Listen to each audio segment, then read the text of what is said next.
Assalamualaikum warahmatullahi wabarakatuh. Perkenalkan, saya Linda Karolin dengan NIM 230111046 dari kelas MJ23B SDM. Pada kesempatan kali ini, saya akan mempresentasikan tugas mata kuliah Manajemen Kinerja dan Balas Jasa SDM dengan judul Rancangan Sistem Kinerja dan Balas Jasa atau Kompensasi pada PT Cipta Mandiri Wira Sakti, yang akan saya singkat dengan CMW. Baik, pertama-tama saya akan mulai dari gambaran umum perusahaan.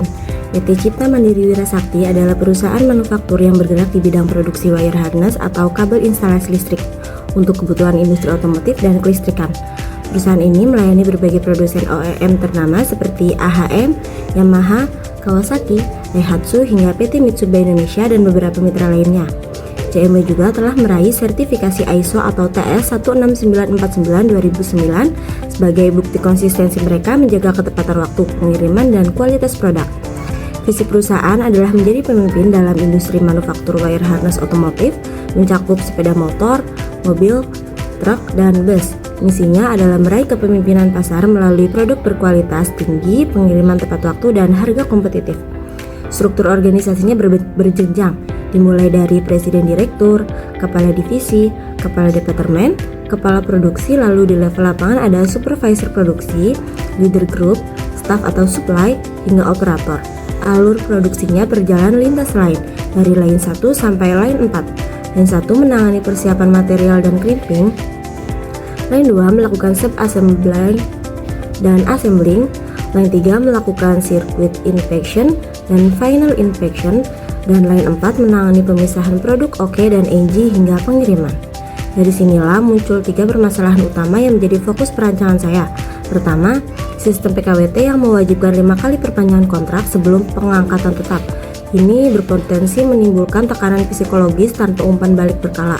Kedua, kompensasi masih didominasi unsur tetap seperti gaji pokok dan tunjangan kehadiran, sementara keterkaitan hasil BARS dengan keberlangsungan kerja belum dijabarkan rinci. Yang ketiga itu, belum ada indikator kinerja khusus di level pengawasan yang menghubungkan capaian tiap line dengan target perusahaan secara sistematis. Kemudian masuk ke bab 2.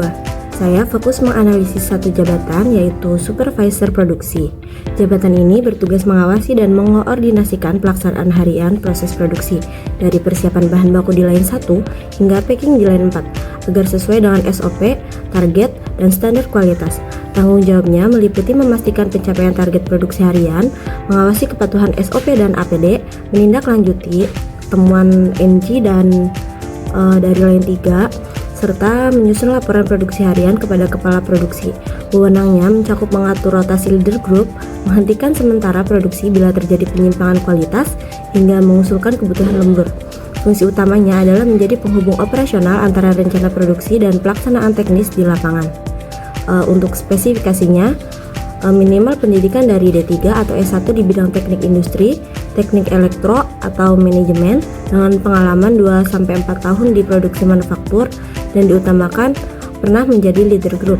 Kompetensi teknis yang dibutuhkan meliputi penguasaan proses produksi line 1 sampai line 4 dan kemampuan membaca jigboard, sementara kompetensi perilakunya mencakup kepemimpinan lapangan, ketegasan penegakan SOP dan K3, serta pengambilan keputusan cepat. Ada temuan menarik dari Ananda Febri Kusumawardani tahun 2024 bahwa penerapan program keselamatan kerja yang efektif dapat menekan risiko kecelakaan sekaligus meningkatkan produktivitas pekerja. Selanjutnya masuk ke bab 3, yaitu membahas sistem manajemen kinerja. Penilaian ini penting bagi 3 pihak. Bagi perusahaan adalah untuk memastikan proses produksi sesuai target, bagi kepala produksi sebagai alat objektif memantau efektivitas supervisor, dan bagi supervisor sendiri sebagai alat untuk memutuskan perpanjangan kontrak atau pengangkatan karyawan tetap. Siklus manajemen kinerjanya terdiri dari 6 tahap berkesinambungan.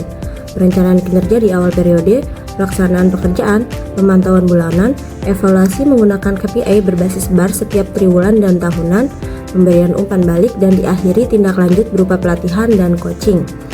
Metode penilaiannya adalah kombinasi KPI dan BARS. KPI sendiri berfungsi sebagai alat untuk mengendalikan dan memastikan pencapaian target, sedangkan BARS-nya sendiri itu untuk memberikan skala penilaian objektif dari 0 sampai 4, di mana setiap tingkatan skor disertai deskripsi perilaku yang jelas dan spesifik. Untuk periodenya sendiri ada pemantauan bulanan, evaluasi triwulan dan evaluasi tahunan yang menjadi dasar keputusan strategis. Sementara pihak yang menilai ada 3 lapis, kepala produksi sebagai penilai langsung, kepala divisi technical and operation yang mengkalibrasi standar, dan departemen kesejahteraan dan hubungan industrial yang melakukan verifikasi administratif. Kemudian masuk ke bab 4. Saya menyusun 8 sasaran kerja dengan total bobot keseluruhan 100%, yaitu target produksi line 1, target produksi line 2, kualitas QC line 3, ketepatan packing line 4, kepatuhan SOP dan APD, kelancaran antar line, kedisiplinan dan kehadiran, serta penanganan kendala. Rumus perhitungan nilai KPI-nya adalah skor bars yang diperoleh dibagi skor maksimal bars dikalikan bobot KPI. Sebagai contoh, jika skor bars untuk pencapaian target produksi line 1 adalah 3 dengan bobot 15%, maka nilai KPI-nya adalah 3 dibagi 4 dikali 15%, hasilnya adalah 11,25%.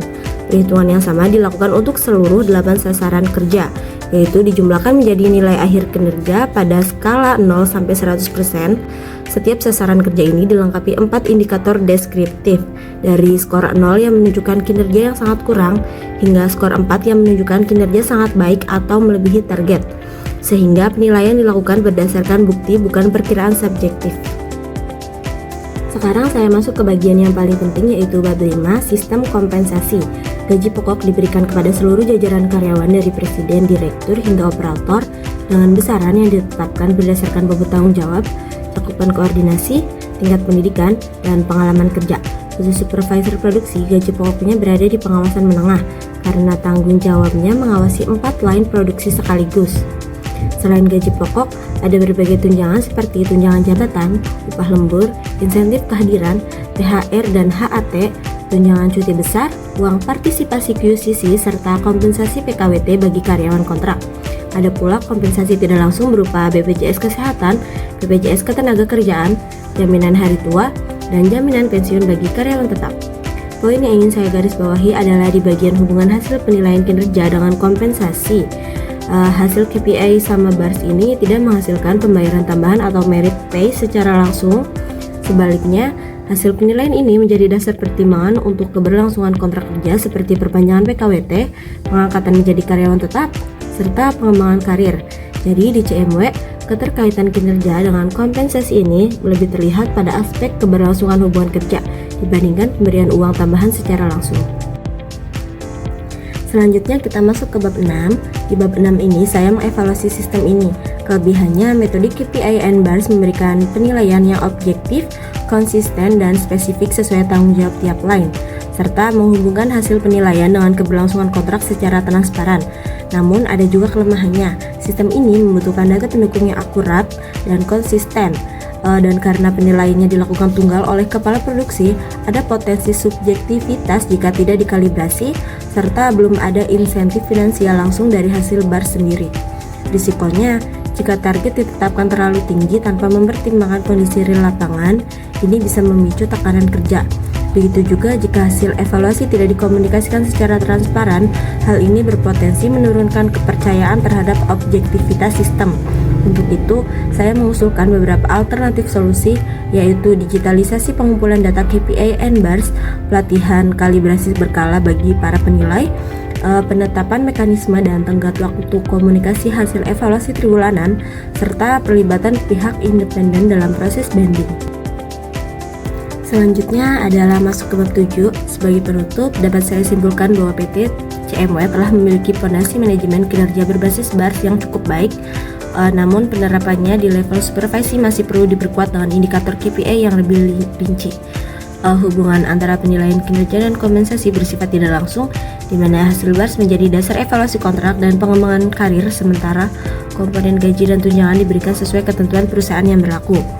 Beberapa rekomendasi yang saya ajukan adalah menerapkan KPI BARS secara bertahap, dimulai dari supervisor produksi, lalu diperluas ke leader group dan operator, mengintegrasikan data dari QA atau QC, PPIC, dan kesejahteraan hubungan industrial ke dalam satu dashboard terpadu, melakukan digitalisasi penuh terhadap sistem penilaian kinerja, serta mengembangkan program pelatihan kompetensi dan jalur karir yang jelas dengan komunikasi hasil evaluasi yang transparan dan adil bagi seluruh karyawan. Demikian presentasi yang dapat saya sampaikan mengenai perancangan sistem kinerja dan balas jasa pada PT Cipta Mandiri Wirasakti. Terima kasih atas perhatiannya. Wassalamualaikum warahmatullahi wabarakatuh.